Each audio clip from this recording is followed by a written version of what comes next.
Hello guys, നമ്മൾ ഡൽഹി പോയി, അതേപോലെ മണാലി പോയി.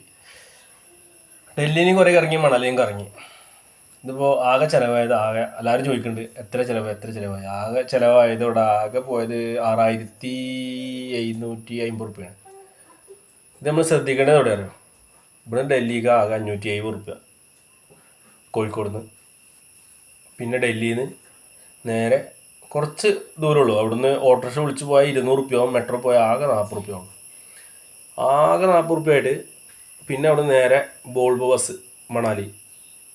മണാലിക്ക് പോകുമ്പോൾ പ്രത്യേകം ശ്രദ്ധിക്കണം. ബോൾബിൽ ഇറങ്ങുമ്പോൾ കുറേ ആൾക്കാർ വരും. 1300 1500. പിന്നെ നമ്മൾ നല്ലോണം അന്വേഷിച്ചിട്ടാകുമ്പോൾ 250 റുപ്യക്കൊക്കെ പോകാം. റിസർവേഷന് അടിപൊളി ബസ്, കുഴപ്പമില്ലാത്തൊരു ബസ്. പിന്നെ അവിടുന്ന് മണാലിയിൽ അവിടെ ഇറങ്ങി. മണാലിയിൽ നിന്ന് കുറച്ചേരം നടന്നാൽ അവിടെ ബൈക്ക് റെൻറ്റിന് കിട്ടും. ഒരു ദിവസത്തിന് 500 റുപ്യ ഉള്ളൂ. പെട്രോളിന് ഇവിടുത്തെ വിലയില്ല, അവിടെ വില കുറവാണ്. അപ്പോൾ അതേപോലെ തന്നെ പെട്രോളിന് വില കുറവാണ്. അപ്പോൾ മൊത്തത്തിലാണ് നമ്മൾ ഈ 6750 പറയുന്നത്. ഒരാൾക്ക് 6750 കൊണ്ട് പോയി വരാം സുഖസുന്ദരമായിട്ട്. ഓക്കെ, കുറേ ആൾക്കാർ ഡൗട്ട് ഉണ്ട്, കുറേ ആൾക്കാർ കമൻറ്റ് ബോക്സിൽ നിന്ന് ചോദിക്കുന്നുണ്ട് എത്രയായി എന്നൊക്കെ. അപ്പോൾ അതിൻ്റെ ഒരു മറുപടിയാണിത്. ഓക്കെ.